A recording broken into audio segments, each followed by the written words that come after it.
네, 여러분 안녕하십니까.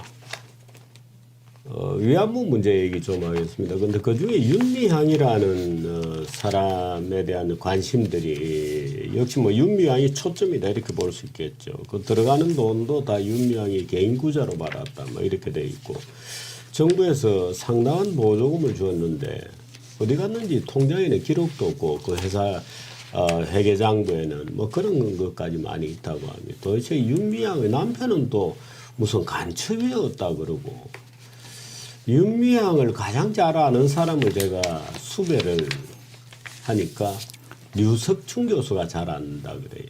근데 류석춘 교수한테 물어보니까 내가 아니고 이 사람이 제일 잘 안다고 추천을 해 주셨습니다. 여러분들 잘 아시죠? 그 미디어워치의 황의원 기자입니다. 모십니다. 어서 오세요. 예, 감사합니다. 이렇게 참. 윤미향을 가장 잘 아는 잘 윤미향에 대해서 뭐 그 좀 이념적인 부분 그런 중심이었죠. 그러니까 예전에 어떻게 보면 다들 아는 부분이었지만은 그거를 감히 얘기를 하지 못한 부분을 그냥 제가 얘기했을 부분이고. 지금 갖고 나온 이 자료들이 뭡니까?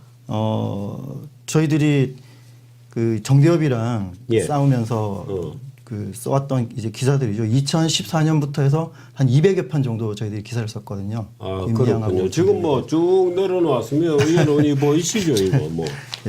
기사 뭐 엄청나게 2014년부터 한 7년 정도, 6년 정도 써왔던 기사이군요.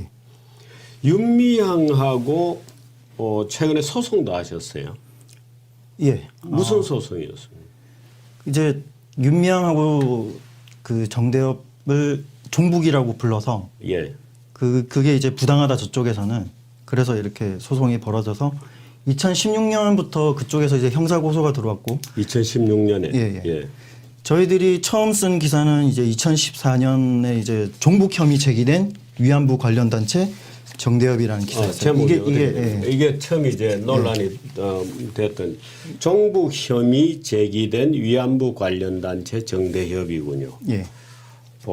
중간에 이제 이 사진도 있고 그죠? 그림도 있고 종북 관련 인맥 있고 요게 이제 이 정대협하고 싸우게 된 그 첫 기사였군요. 그래서 이 기사가 사실 처음 나갔을 때 바로 이렇게 문제 제기를 받은 그 소송이 들어왔던 건 아니고 한 2년 정도 지난 후에 그때부터 이제 그때 저희들이 잘 몰랐군요. 처음에는 뭐 잘 몰랐다기보다 그러니까 이 기사가 나가자마자 한 달 후에 김삼석 씨가 이제 재심까지 신청했거든요. 왜냐하면은 김삼석은 윤미향의 남편입니다. 간첩. 그래서 여기서 저희들이 문제 제기를 했던 게 아니 자기들이 자꾸 간첩 사건이 조작이다 이런 주장을 하는데 윤미향 씨가 30년 동안 그런 주장을 해왔어요. 그 정대협 운동과 같이. 근데 저희들이 이렇게 조사를 해보니까 아니에요. 김삼석 씨가 간첩 행적이 있었던 게 명백하고 그 국정원에서도 한 번도 부인했던 적이 없거든요. 이 사람이 아니다 이런 식으로 부인했던 적이 없고 근데 계속 조작이다 그러면서 재심 신청은 안 하고 있으니까 그래서 저희들이 기사에서도 지적을 했어요. 왜 재심 신청을 안 하고 있느냐. 한 달 후에 바로 재심 신청을 하더라고요. 이 기사 나가고 나서 너 간첩 아니면 재심 신청해라 하니까 그리고 한 달 후에 하더라고요. 윤미향은 그래서 그 소송이 몇 건이나 걸렸습니까? 한 건이 오래 건 거군요. 일단 2016년에 그 형사를 먼저 걸었고 형사가 이제 무혐의가 되니까 또 항고를 하고 그다음에 또 재정 신청까지 하고 그다음에 이제 이게 다 무의가 되니까 2017년에 이제 민사가 또 들어온 거예요. 민사가 또 들어오고 뭐 그게 아마 이제 2018년쯤에 저희들이 이제 1심에서 승소하고 2019년에 항소심에서 저희들이 또 승소를 하고 이제 2020년 초에 올해 초에 저희 이제 대법원까지 최종 승소를 했습니다. 종북 문제는 상대는 누구였습니까? 윤미향하고 정대협 둘 다. 같이군요. 같이 또 걸어왔군요. 기사 내용이 윤미향뿐만이 아니라 정대협까지 다 종북 행적이 있다, 종북 인맥이 있다. 윤미향이 이제 학교부터 시작해서 뭐 윤미향이 이제 한신대라고 그 좀 이렇게 좌파 활동가들이 많이 배출한 학교 또 출신이기도 해요. 야, 윤미향은 한신대 출신입니다. 예, 예. 아, 한신대 학생이 있기는 하군요. 예? 한신대 아니 우리 주변에 보면 한신대 나온 사람. 아, 그렇죠. 거의 보기 힘들죠. 전부 뭐 한신대 교수들만 있어서. 예, 예. 성공회대도 좀 비슷하죠. 아, 성공회대도 예, 예. 그렇고. 예. 그리고 제가 그 윤미향이 남편 김삼석 뭐 이렇게도 얘기를 했지만은 네. 정대협 다른 이렇게 간부들의 이제 남편들도 보면은 네. 다 국가보안법 위반 그런 게 있는 거예요. 그러니까 약간 분업 체계가 돼 있는 거죠. 그리고 그 관계를 좀 설명을 좀 해주세요. 먼저 이제 윤미향 씨부터 말씀을 드리면은 네. 윤미향 씨 이제 남편이 이제 김삼석 씨라고 남매 네. 간첩단 사건 당사자죠. 예. 남매 간첩단 사건 자체는 몇 년도 사건입니까? 92년도였나? 김영삼 정권 때 가장 이제 유명했던 네. 간첩 간첩단 사건이에요. 사건이죠. 예, 예. 네. 이게 뭐 그때 아마 실형으로 아마 4년 정도 나왔을 겁니다. 이게 재심에서도 국가보안법 위반 이제 재심에서도 유죄예요. 일부 무죄가 그냥 나온 거고 네. 핵심이 이제 반국가 단체 한통련 간부한테 이제 돈을 받고 네. 뭐 그다음에 이제 뭐 한통련 간부에게 돈 받은 사람이 참 많아요. 네. 뭐 사실상 조총련이죠 한통련이. 예. 예. 김삼석하고 누구였어요? 남매. 신우이 이제 김은주 씨죠. 예. 남매 간첩단 사건이니까. 예. 김은주. 은주. 예, 예. 그러니까 그는 윤미향의 신우가 되는군요. 예, 예. 근데 이 재밌는 게 그 김은주 씨의 남편이 이제 최기영 씨라고 이제 네. 윤미향 씨의 심해부가 되죠.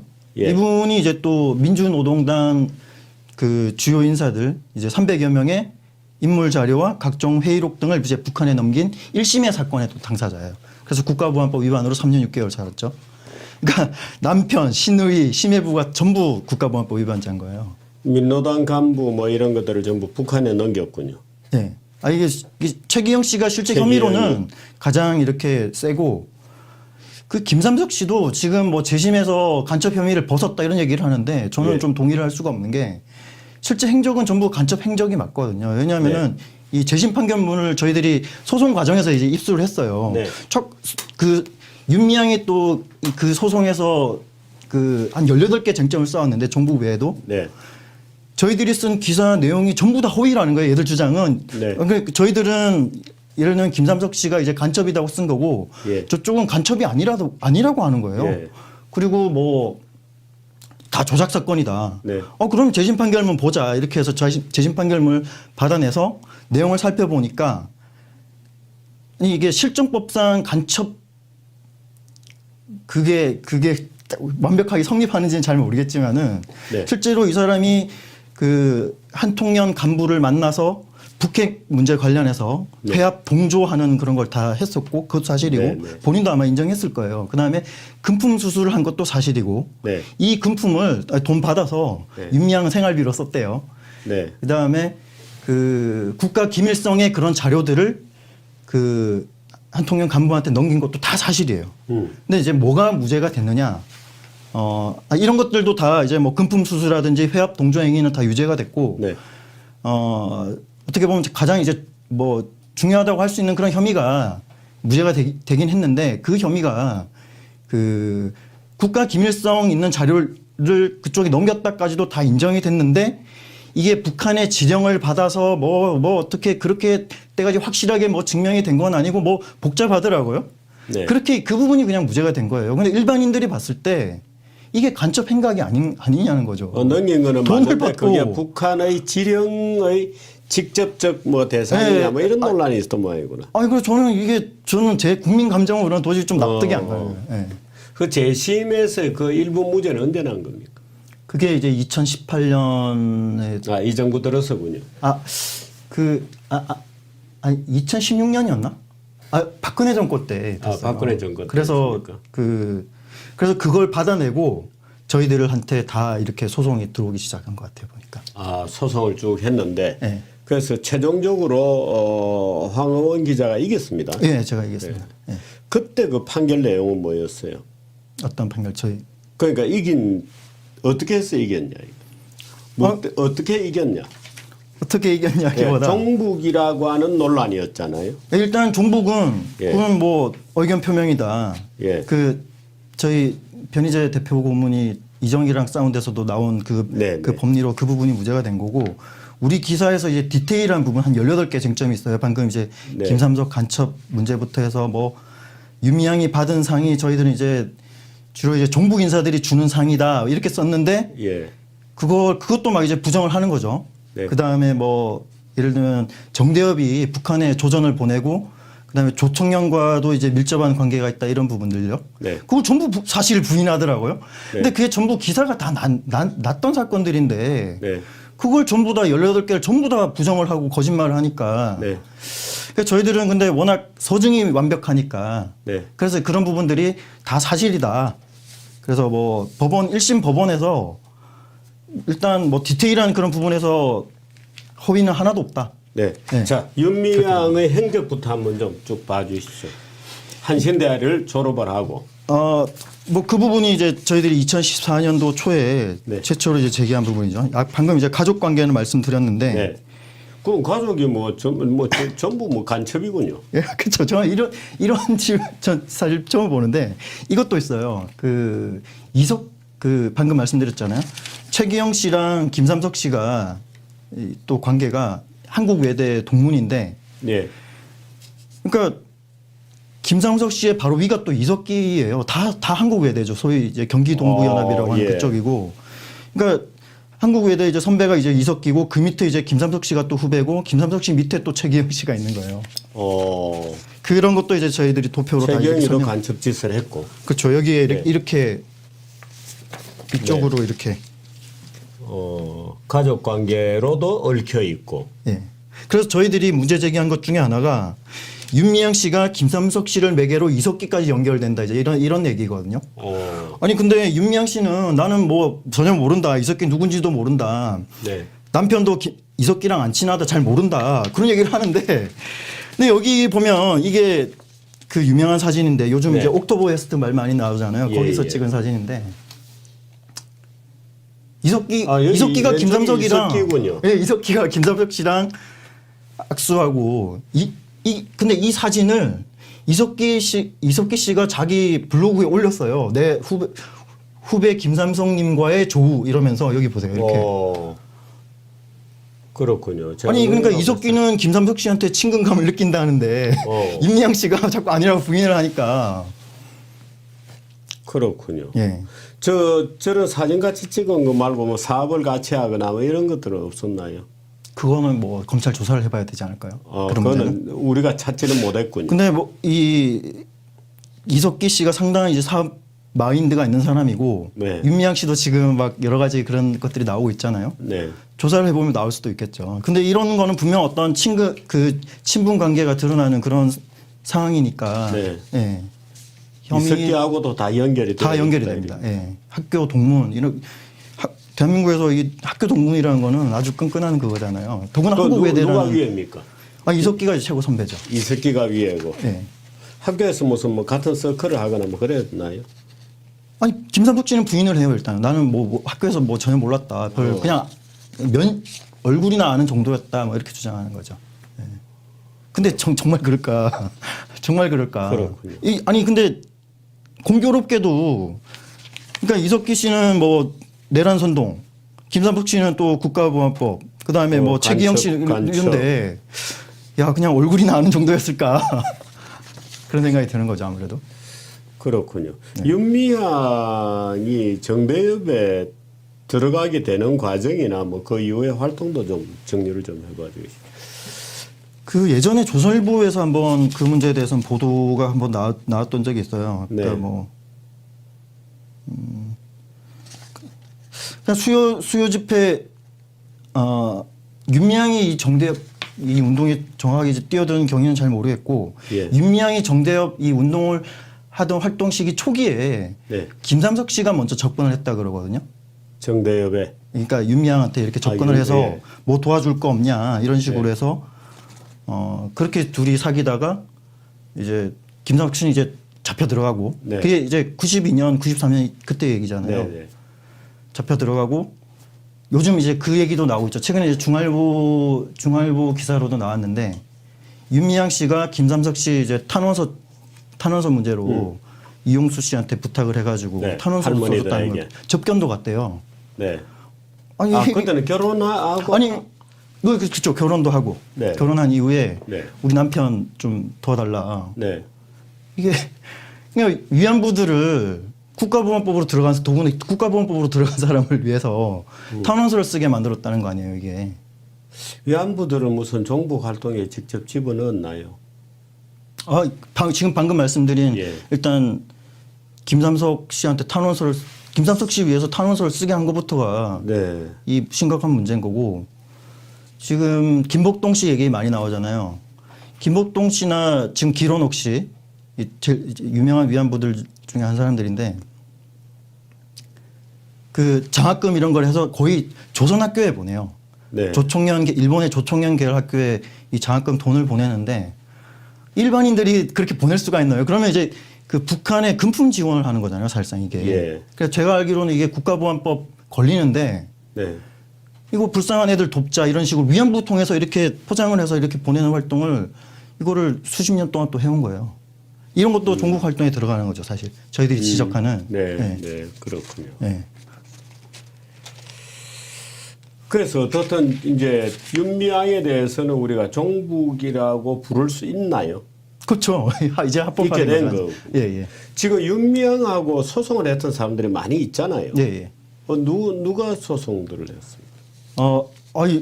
저희 미디어워치를 필두로 해가지고 계속 엄마 부대 주옥순 씨라든지 주옥순, 네. 지만한 박사님, 그 다음에 그 조우석 선생님이랑 조우석 씨도 조우석 예. 선생님도 예, 형사 고소를 당하셨고 지금 유석춘 우리 교수님도 지금 하고 있고. 예, 민사는 이미 지금 진행 중이에요. 네. 그 다음에 또 조용환 대표님도 있고 블루투데이, 뉴데일리도 뉴데일리도 형사에서는 아마 1심에서 패소를 했을 거예요. 형사가. 어떤 거로? 그게 근데 이게 제가 봤을 때 하나같이 다 좀 말이 안 되는 거예요. 그냥 네.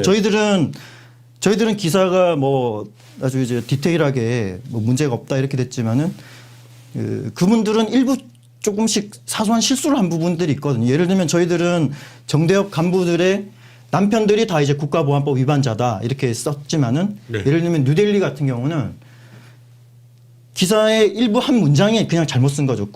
정대협 간부들이 국가보안법 위반자들이다. 기사 전체가 그거를 막 다룬 건 아니었는데 이런 문제를 다루다가 그냥 문장 하나가 잘못 나갔어요. 그런 거를 허위사실 적시 명예훼손으로 막 걸어가지고 형사 보통 이런 거는 넘어가는데 네. 그거를 고의로 허위사실을 적시했다고. 그러니까 지금 이게 근데 박근혜 정권 법원 때도 그런 게 유죄가 떨어지고 그랬던 거예요. 문제가. 네. 네. 위안부 단체 이름만 내에 걸리면 네. 꼼짝을 못하는. 그러니까요. 네. 제가 지금 좀 부끄러운 얘기지만은 네. 저희들이 2014년도에 사실 이 기사를 쓰게 된 계기가 예. 제국의 위안부가 그 전에 나왔어요. 박유화 네. 교수. 네. 그러니까 박유화 교수가 어떻게 보면 위안부 문제에 대해서 더 어떻게 보면 핵심 쟁점을 건드린 거지만은 네. 제가 도저히 그때 그 문제는 못 건드리겠다고요. 저도 알고는 있었지만은 네. 그 문제는 얘기를 할 수가 없었고, 야 그래도 이념 문제에 대해서 그때 당시에 보수파 이런 게시판들에 정대협 그런 문제들이 계속 제기가 되고 있었는데 이거는 내가 그래도 한번 공론화를 해야 되겠다. 네. 최소한 보수파 쪽에서는 정대협의 이념 문제는 어느 정도 공감대가 있으니까 네. 그래서 이걸 기사를 쓴 거죠. 그리고 이 기사를 썼을 때조차도 제가 무서워서 사실 어떤 여기자 이름을 좀 빌렸어요. 그때. 그 정도로 제가 정대협 문제를 건드린다는 게 이게 2014년도에 정말 쉽지가 않은 문제였어요. 근데 네. 한 1년 후에 그래도 제가 양심 때문에 제 이름 다시 돌렸고 돌리자마자 근데 소송이 또 들어오더라고요. 네. 그렇습니다. 그때 쓴 거는 뭐예요? 그때 쓴 기사가 바로 이제 정대협 종북 혐의 그 기사죠. 그 기사. 네, 그 기사를 제가 그러니까 이 기사를 제가 차마 그때는 이 실명으로 못 쓴 거예요. 왜? 네, 그 정도로 제가 저뿐만이 아니죠. 사실 이 기사가 사실상 그 포털에 송고되는 정도의 그래도 조금 어느 정도 조금 급이 되는 언론 중에서는 사실상 최초의 어떻게 보면 정대협 비판 기사였으니까. 네. 지금 어떻든 이제 정대협하고 싸워서 종북이라고 하는 정대협의 핵심 멤버들이 종북주의자들이 있다는 것까지는 법적으로 인정이 된 거군요. 그렇죠. 예. 그 최근에 그런 문제도 있었습니다. 그 최근에 저희들이 단독 기사를 내기도 했는데 이게 윤미향 씨의 거짓말 문제하고 또 관계가 되는데 네. 류석준 교수의 수업 내용에도 사실 나와요. 류석준 교수가 이제 그런 말을 하거든요. 그 정대협 간부들이 통진당 간부들이다. 그 얘기를 했다고요. 그래서 저희들이 이제 그 문제를 이제 취재를 해보니까 실제로 그런 사람이 있는 거예요. 통진당 간부, 그러니까 통진당 간부라는 게 뭐 통진당 간부 출신의 그 정대협 간부들이 실제로 있는 거죠. 제가 확인을 해보니까. 박용승 씨부터 해가지고 그런 분들이 있어요. 근데 윤미향 씨는 그 최근에 이제 라디오에 나와가지고 유석춘 교수가 헛소리를 한다. 한 명도 없다. 통진당 간부 중에서 정대협 간부 중에서 통진당 간부 한 명도 없다. 이런 거짓말을 그냥 버젓이 하더라고요. 최소 3명 이상이 통진당 간부들이 있었습니다. 네, 저희들이 단독 보도를 했어요. 그것도 비디오치가 최근에. 네. 통진당 간부들 중에서 이제 윤미향이는 간부는 아니다. 그냥 당원이다. 뭐 이런 거 아닌가? 아니에요. 간부 거의 간부급이에요. 사람들이. 3명이나 있습니까? 3명이나 있습니다. 지금 현재 있나요? 예, 제가 잠시만요. 기사를 한번 찾아봐서. 예. 현재 모르겠어요. 박용승 씨가 최근에 좀 그만뒀는지 모르겠는데. 박용승 씨라고. 박용승. 승. 예. 박용승. 예. 남자입니까? 예. 전북 결의 하나라는 시민단체 출신이기도 하고. 전북 결의 하나. 예. 뭐 이 이름에 풍기네. 예. 전북 결의 하나. 예. 요 기사입니다.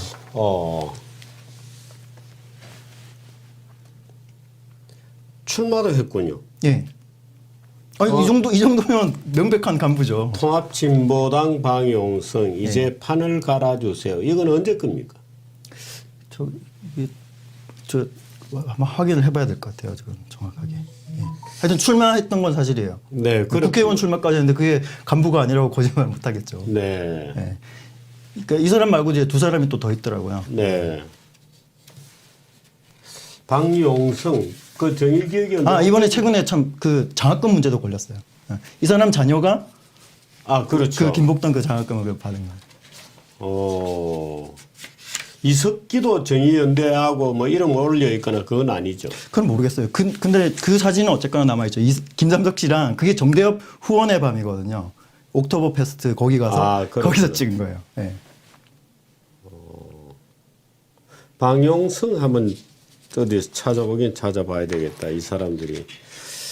그다음이 최진미 이사. 그다음에 최진미 이사요. 최진미 이사. 그다음에 손미희 대외협력위원장. 손미희 대외협력위원장. 예. 이 정대협의 직책이죠. 그렇죠. 이 3명이 통진당 출신이다. 예. 통진당에서도 나름 고위급이었죠. 뭐 창당 발기인을 한다라든지. 뭐 핵심 인사군요. 그렇죠.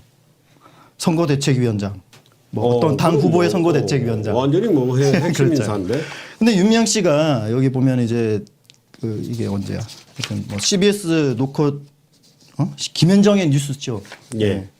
이 왜곡 보도로 유명한 방송인데. 그래서 여기 나와서 윤미향 씨가 하는 얘기가 사실은 정대협의 핵심 간부들 중에 통진당 간부들이 아무도 없습니다. 이런 말을 그냥 버젓이 해요. 네. 그러면서 유석춘 교수는 교수의 자격이 없고 뭐 연구자의 자질도 의심스럽고 팩트도 뭐 이런 얘기를 막 해요. 거기 언제쯤입니까? 이게 그러니까 2019년 9월인가? 얼마 되지 않았네요. 네, 2019년 9월이에요. 유석춘 교수 사건이 났을 때이니까 그때구나. 이런 거짓말을 자기 남편 관련해서도 사실 30년 동안 거짓말을 해온 거잖아요. 조작 사건이다고 거짓말을 해왔는데. 예. 근데 그 사건이 사실은 그거거든요. 그러니까 영장이 뭐 2박 3일인가 뭐 늦은 그게 다예요. 그러니까 형식적인 절차로는 절차상의 문제였어요. 아주 사소한 문제를 걸어서 무죄를 받죠. 예. 그것들이 좌익들의 기본적인 전략과 협력이에요. 예. 재심을 받아낸 건 어쨌거나 그 이유 하나였고 재심을 해서 이제 그 부분을 이제 무죄를 받아낸 거죠. 방금 말씀드린 그 법리적인 부분을 막 이렇게 어떻게든 해가지고 누가 봐도 사실 지금 김삼석은 뭘 하고 있나요? 그 수원 시민신문을 뭐 발행인으로 알고 있습니다. 수원 시민신문. 그래서 최근에 말이 있었잖아요. 그 정대협 전 의원의 소식지를 예. 뭐 다 도맡아서 하고, 네. 그다음에 뭐 지역 대학들 막 돈 갈취하고 뭐. 돈갈치 문제 때문에 뭐 횡령 뭐 이런 게 있었죠. 그건 아닌가요? 공갈입니다. 공갈. 공갈을 해서 뭐 정보공개 청구를 막 과다하게 해서 뭐 제가 구체적인 방식은 제가 모르겠지만은 징역 1년 아마 합의를 아예 하지 않은 모양이죠. 그냥 한 푼도 안 물어졌으니까 그렇게 징역 1년이 나왔겠죠 아마. 지금 윤미향이 이제 윤미향 대학을 졸업하고 처음부터 정대협에 들어가서 지금 30년을 한 겁니까? 윤미향이 원래 학번이 아마 거의 그 정도 될 것 같아요. 윤미향이 83학번이에요. 한신대 83학번인데 예.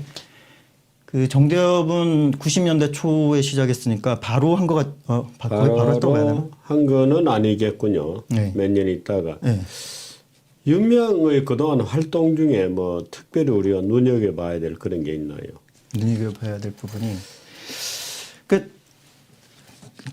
저희들이 지적한 것 중에 하나가 인맥 관계로 보면 일단 형제들이 간첩이들이다. 그렇죠. 그 다음에 종북 활동을 쭉 해왔다. 예. 그러고 정대협 자체가 통진당 이석기 그 종북 출신들의 간부 출신들이 정대협에도 3명이나 있었다. 예. 지금도 있는 것 같은데 3명이나 있었다. 뭐 이런 것들이군요.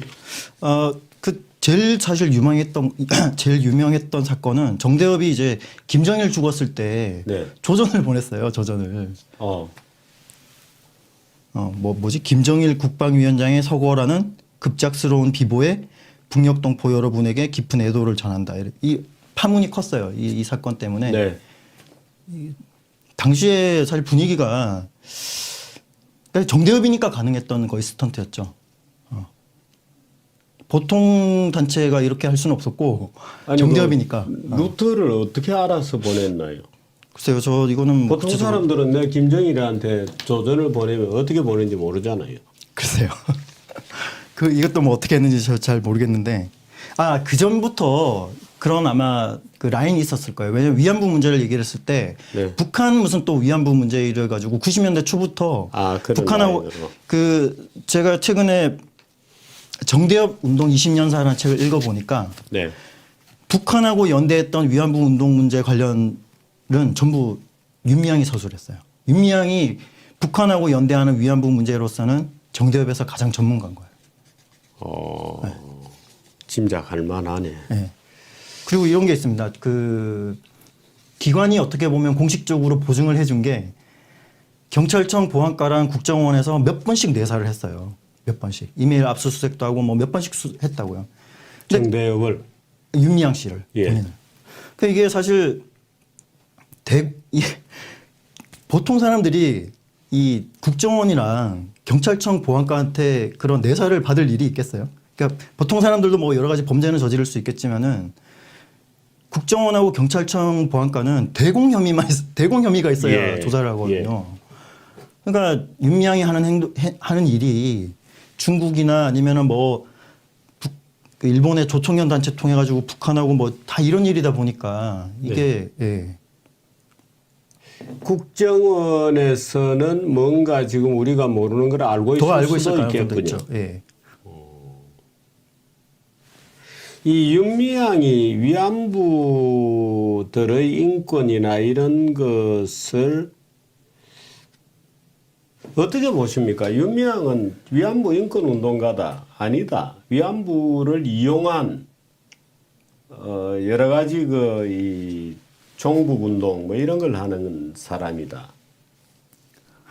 그렇죠. 그게 뭐 그 문제는 이제 해석인 거고. 예. 저희들은 그렇게밖에 볼 수 없다 하는 그게 위안부 인권을 위해서 글쎄요. 뭘 했나?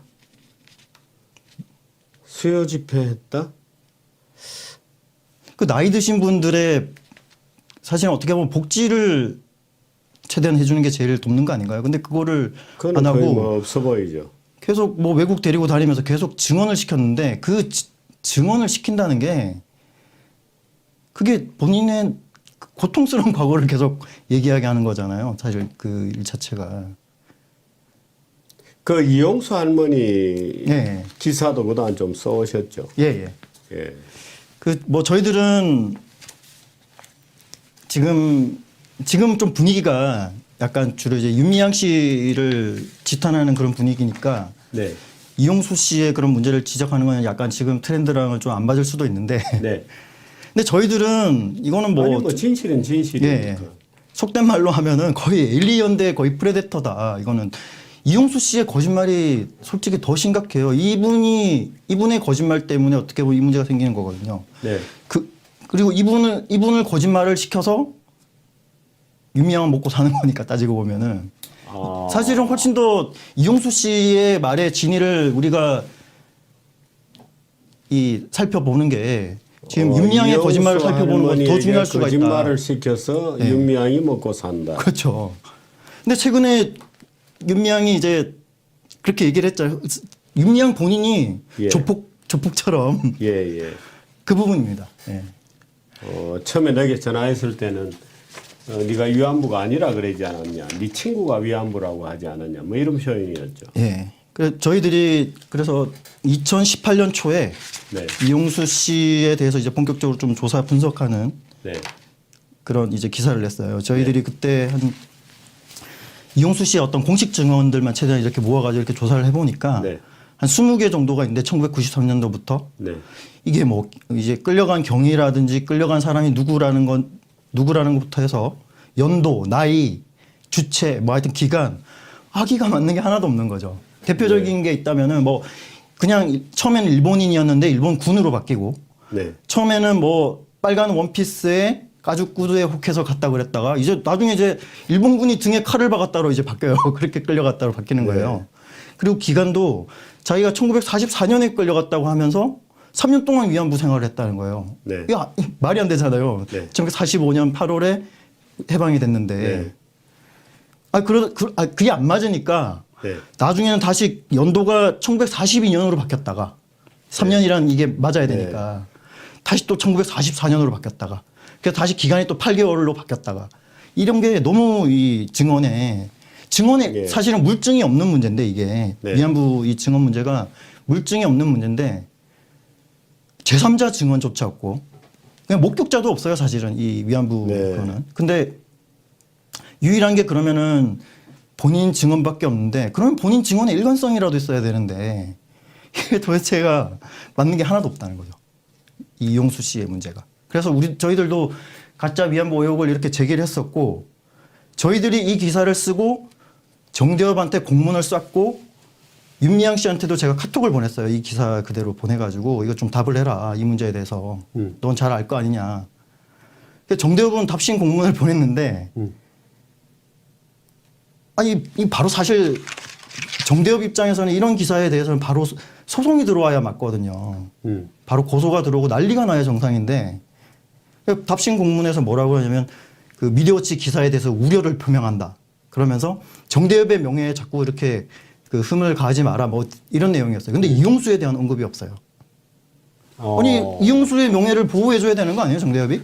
예. 우리가 이용수의 정체를 이렇게 까발켰는데 정대협이 공문에서 정대협의 명예 흠집을 내는 짓을 그만하라 이게 다예요. 왜 이용수를 언급을 안 하냐는 우리는 최소한 그러면 이 기사를 쓴 2018년에 윤미향 씨는 알았다.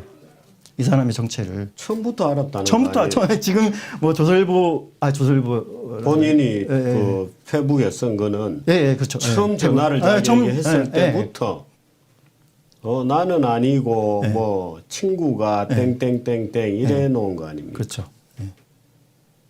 아직까지 밝혀지지 않았습니다. 이게 어떤 부분이요? 그러니까 이용수 할머니의 말하자면 증언이 사실에 부합하는지 아닌지 증언도 너무 왔다 갔다 하는 증언이고 이용수 할머니는 대만에 갔다고 이렇게 돼 있죠. 위안부 출신이 맞기는 맞나요? 그 문제에 대해서도 지적하는 분들이 있어요. 그러니까 아예 위안부 생활을 안 한 사람이고 네. 그 완전히 가짜다 이렇게 지적하는 분들도 있는데 저는 뭐 거기까지는 모르겠고 그렇게 주장하는 사람들도 있기는 있군요. 예, 그렇게까지 지적하는 사람들도 있는데 뭐 예를 들면 뭐 그러니까 그 위안부 시스템을 너무 모른다는 거죠. 이용수 씨가. 예. 그러니까 그렇게 주장하는 사람들이 뭐 공식적으로 네. 문서나 논문을 통해서 그렇게 주장하는 건 아니죠. 그냥 아직 제가- 사석에서 주장하는 건가요? 아니면 아직 제가 그걸 뭐 공식 문건으로 제가 아직 확인해 보지는 않았고 네. 제가 일단 아는 거는 이 증언들이 일단 너무 다르고 네. 정말 가장 심각한 거는 2017년 2월에 그 네. 미국 의회를 가서 증언을 했잖아요. 예, 그게 뭐 이용수 씨. 굉장히 그래서 I Can 관심을- Speak라는 영화까지 예. 나오고 2018년 3월에 또 프랑스 의회에 가서 증언을 했어요. 네. 그 이용수 씨가. 네. 그러니까 미국 의회 증언하고 근데 프랑스 의회 증언이 달라요. 지금 정말 심각한 문제가 어떻게 달라요? 국제사회의 가장 공식적인 증언이 다른 건데, 그러니까 2017년 2월 미국 의회 증언 같은 경우는 1944년에 이제 자기가 이제 끌려갔다 예. 그러고 이제 근데 거기서는 이미 그 증언 자체로도 모순이 있는 게 자기가 3년 동안 또 그 위험생활 했다는 얘기를 여기서 했어요. 네. 1944년에 끌려갔다면서. 그 다음에 이제 2018년 3월, 그리고 이때는 끌려간 주체에 대해서 얘기를 안 했어요. 일단은. 그냥 끌려갔다고만 하지 일본군 뭐 이런 얘기도 없었고, 뭐 칼 이런 얘기도 없었는데, 프랑스 의회에 가서는 일본군이 등에 칼을 박아가지고 자기를 끌고 갔다는 거예요. 뾰족한 것을 네, 뾰족한 등에 거. 예, 찔렀다 그렇죠. 한 예. 게 프랑스의 의회 증언이었군요.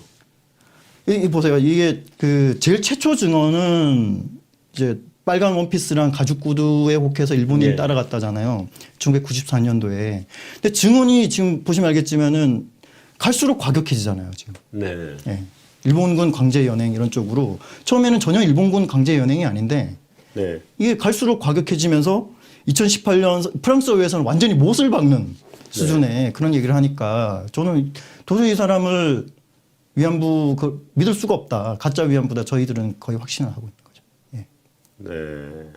이건 사실 근데 본인이 자백을 하지 않는 이상 완전히 뭐 증명은 불가능하겠지만은 근데 애초 그 증언을 수용을 하는 것부터가 잘못된 거예요. 증언밖에 근데 없는데. 그 당시에 예를 들어서 대만에 있었던 그 위안소의 예.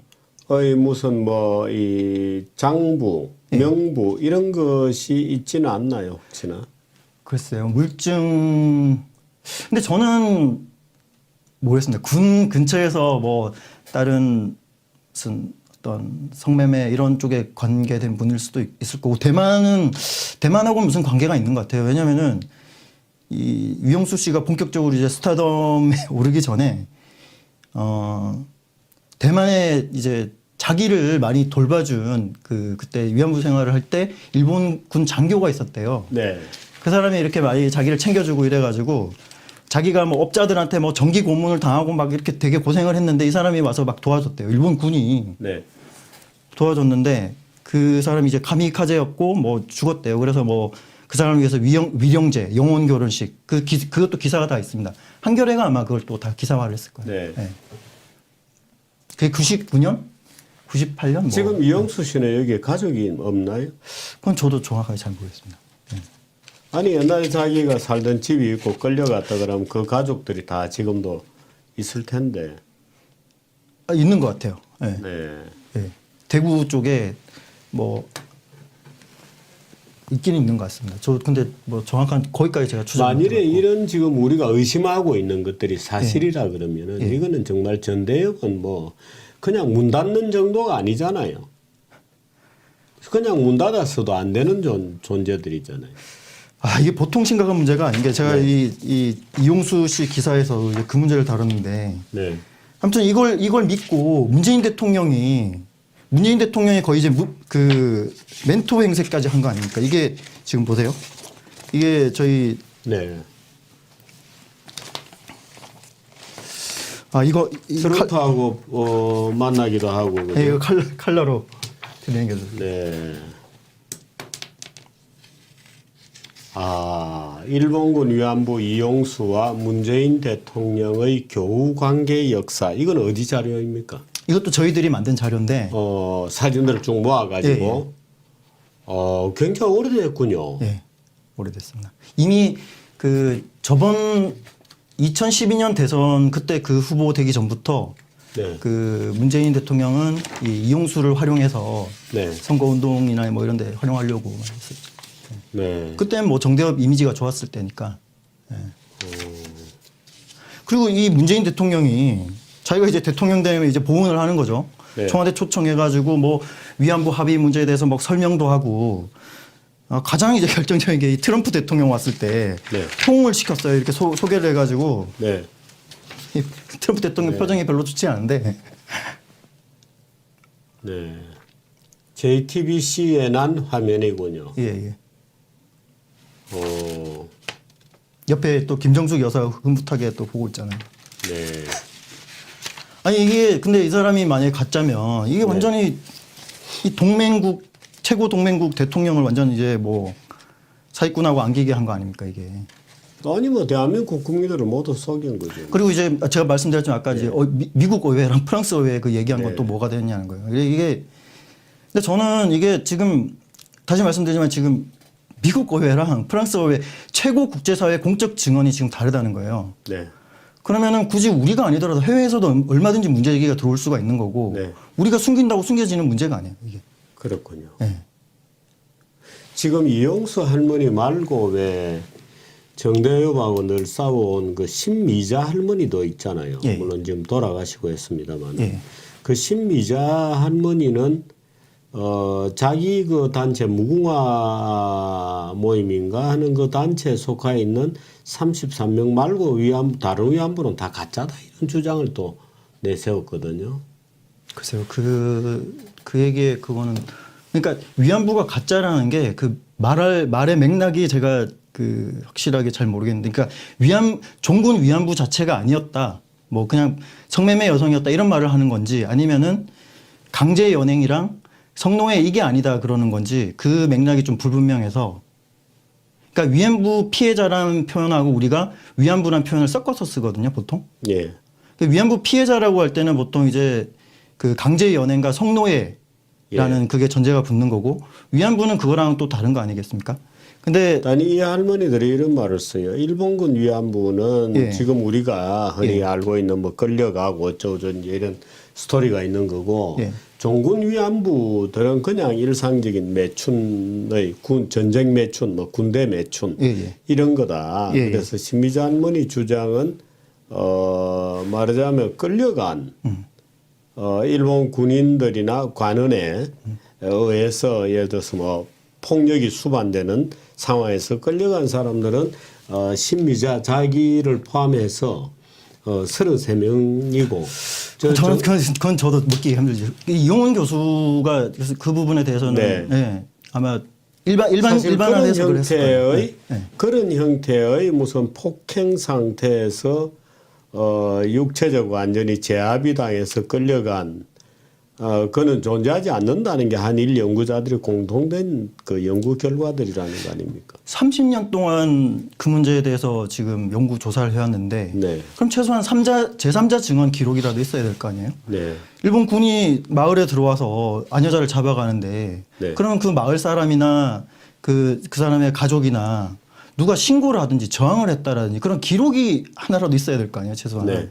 그 일본군의 공문서 뭐 다 저작이다 치고 저는 그것도 말이 안 된다고 보지만은 네. 그런 기록이 없다면 최소한 그런 3자 증언이 있어야 되는데 예. 그런 3자 증언이 하나도 없다는 건 없죠. 그리고 30년 동안 그거를 못 찾는다는 건 말이 안 돼요.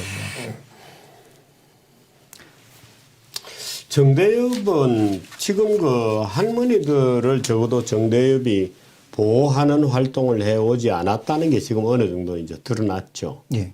정대협은 어떻게 되어야 한다고 느끼세요? 정대협을 쭉 취재를 많이 했기 때문에 아마 우리 황 기자는 본인이 느끼는 게 있을 텐데. 그거 완전 범죄 단체, 저는 거의 범죄 단체라 보고 있죠. 지금 이 위안부 뭐 지금 최근 많이 회자되는 거는 네. 결국 이제 돈 문제고 앵벌이 그런 측면인데 저는 이런 이제 국제 사기를 쳤다는 이 문제는 네. 이거는 정치적 역사적 문제가 너무 커서 앞으로 이제 하여튼 뭐 여성계부터 그러니까 해서 엄청 큰 문제가 윤미향과 이양수가 예. 일종의 동업 관계로 예, 맞습니다. 이때까지 구조적 사기를 쳐왔다. 예. 이런 거잖아요. 그렇죠. 그러니까 위안부에 관련된 국민들의 이 이상한 스토리를 만들어내고 무슨 칼로 찌르고 예, 예. 그렇게 해서 납치해 간 것처럼 예. 일반 국민들은 생각하고 성노예적 생활을 했다. 강간센터를 들어가서 있었던 것 같은 예. 지금 이용훈 교수 주장은 그런 존재하지 않는다는 거거든요. 그렇죠. 그 저는 최근에 이제 이용훈 교수님 하신 말씀 중에서 조금 동의를 할 수 없었던 부분이 물론 이제 이용훈 교수님의 그 뜻은 그런 게 아니었을 원 뜻은 또 그런 건 아니었을 것이고 그 이용수에 대해서는 깊이 생각을 안 하시고 조사를 안 해보시고 하시는 말씀이겠지만은 그 이용수 씨가 최근에 이제 그 말을 했잖아요. 한일 화해를 해야 된다. 좋은 얘기를 했잖아요. 예. 일단. 근데 저는 지금까지 30년 동안 그럼 거짓말을 해온 문제는 어떻게 될 거냐. 어떻게 이용수가 한일 화해 아이콘이 다시 될 수 있냐는 거예요. 지금 그러면 윤미향이 갑자기 내가 한일 화해하겠다 그러면은 누가 그거를 받아들이겠어요. 네. 지금까지 이런 거짓말을 해온 문제부터 일단 매듭을 지어야죠. 네. 그런 다음에 무슨 한일 화해 이런 걸 얘기를 해야 되는 거고 저는 이용수나 윤미향은 자격이 전혀 없다. 이 두 사람은 도저히 저는 그냥 넘어갈 수 없다고 생각합니다. 그게 한일 화해, 한일 관계 좋게 이게 지금 좀 주류 보수 언론들은 이용수 씨 편을 좀 들어가지고 네. 일단은 윤미향을 잡자 이런 식으로 지금 좀 가고 있는 것 같은데 저는 그건 좀 위험한 말씀이에요. 한겨레나 경향은 지금 이 문제는 별로 보도를 안 하죠. 저는 원래부터 알고 있었을 가능성이 크다고 봐요. 제가 사실 이용수 그냥 동맹군이기 때문에 가만히 있는 건가요? 그렇겠죠. 너무 이제 엮여 있으니까 정대협하고 그 사람들. 네. 지금 그 위안부 관련 단체는 어떻든 정대협 하나가 떠 있는 거죠. 정대협 하나. 아닙니다. 전국에 전국에 있어요. 전국에 그 지역에서도 그러니까. 다양한 이렇게 위안부 그런 지원 단체나 무슨 박물관이니 이런 것들이 있더라고요. 박물관 이런 거는 많이 있고 부산에 가면 박물관이 엄청난 박물관이 있잖아요. 네. 그럼 위안부 상이 전국에 한 130개 있다고 그러잖아요. 그럼 그 위안부 상을 건립한 주체들이 있을 거 아니에요. 각 지역에. 네. 그런 다 위안부 그런 관련 단체들이죠. 정대협 지부일 수도 있고 네. 정의연대 지부일 수도 있고 아니면 독자적인 단체일 수도 있고 예. 어떻든 중앙 차원에서는 정대협이 말하자면 위안부 문제에 관해서는 우리가 가장 잘한다 이렇게 권위를 갖고 있는 건가요? 그렇죠. 나눔의 집이라고 또 경기도 광주에 또 그건 다른 불교에서 하는 거죠. 예. 나눔의 집은 조금 약간 정대협하고는 좀 다른 걸로 알고 있습니다. 참이 너무 큰 거짓말이고 이게 또 뭔가 거짓말의 흔적은 있는데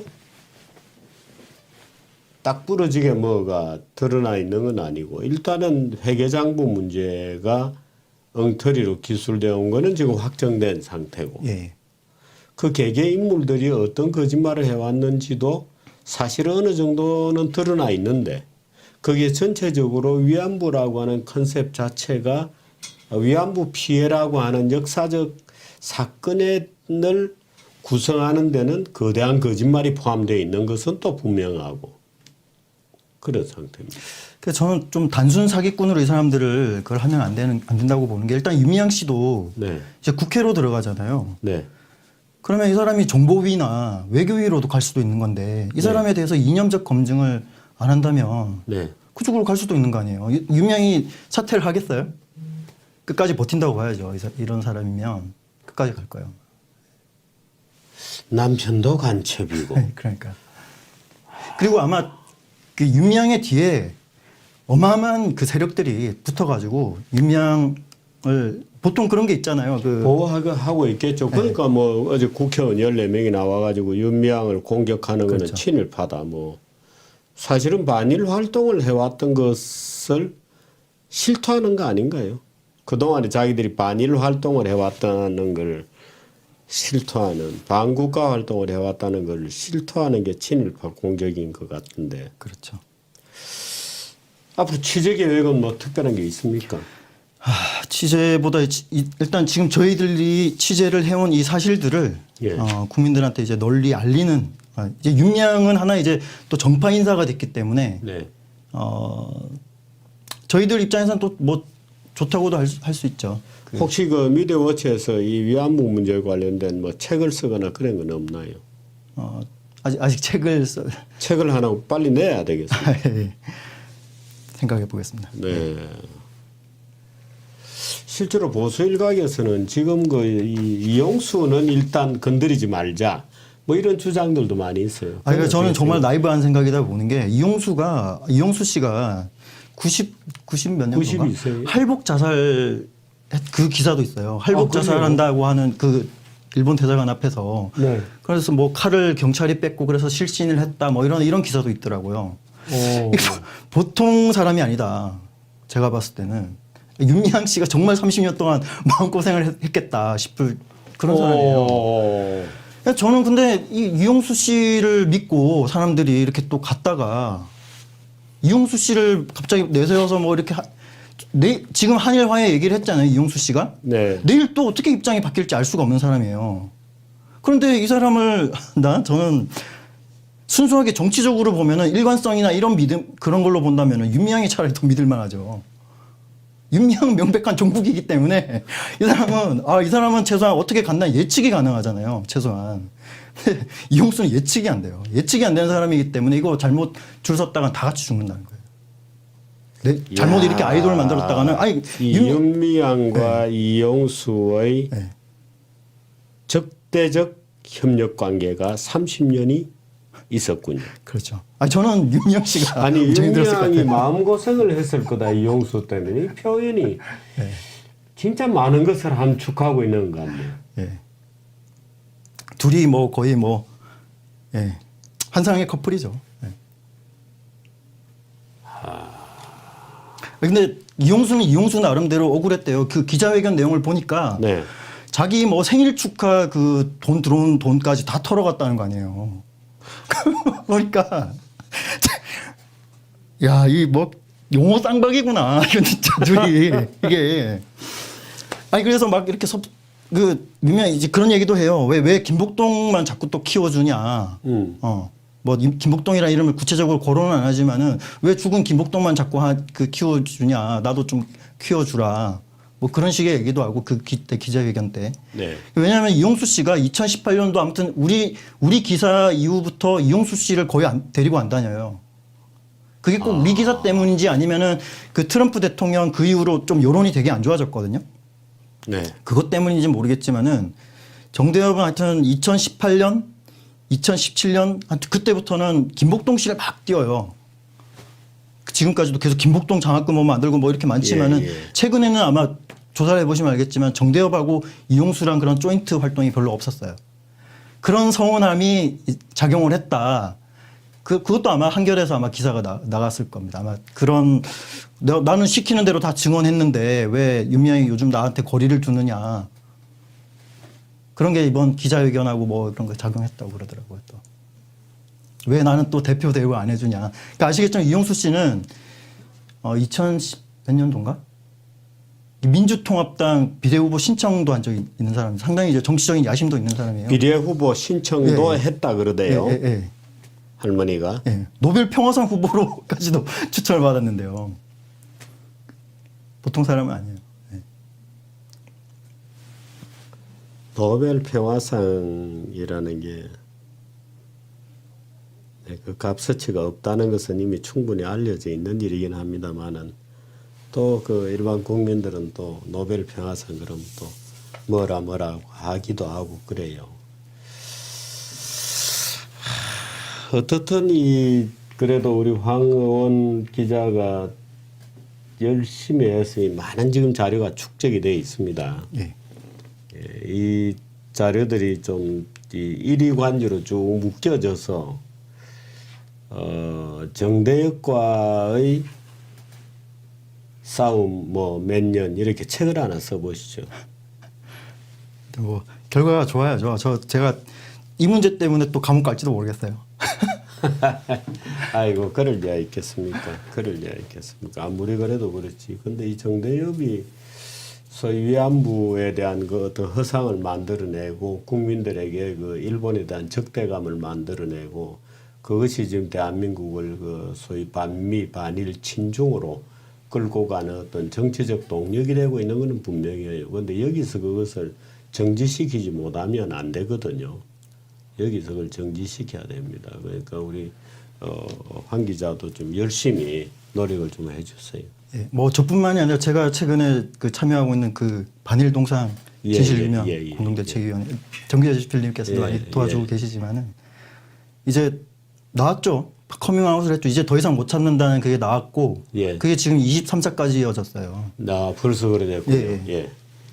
그래서 오늘은 또 이제 저희 이제 변희재 고문이 이제 그 이용수 정체 밝혀라 기자회견을 한다는 거 아니겠습니까? 그 위안부상 앞에서. 네. 저 위안부상도 참 말이 안 되는 게 몇 시에 합니까? 오늘 2시에 하는데 저 위안부상도 이제 이 이용수 증언에 따르면은 말이 안 되잖아요. 저기 13살 소녀를 저렇게 해놨는데 네. 이용수의 첫 증언을 들어보면은 자기가 만 16살 때 이렇게 뭐 위안부가 됐는데 네. 그 같이 온 전부 자기보다 나이가 많았고 20대 이상이었다 이런 얘기를 하거든요. 예. 아니 우리나라의 위안부 대표 아이콘이 이런 얘기를 하는데 어떻게 23세 소녀상이 나오냐는 거죠. 이게 이것도 심각한 문제예요. 저 위안부상을 그래서 빨리 저걸 철거시키는 게 또 중요한 문제인 것 같습니다. 더구나 일본 대사관 앞에 나무 집 앞에다가 네, 아유 참. 나무 집 앞에다가 나무 식당 앞에 화장실을 짓는 거나 마찬가지죠. 어쨌든 열심히 좀 노력해 주세요. 아유 감사합니다. 예, 고맙습니다. 고맙습니다. 예, 고맙습니다. 예. 예.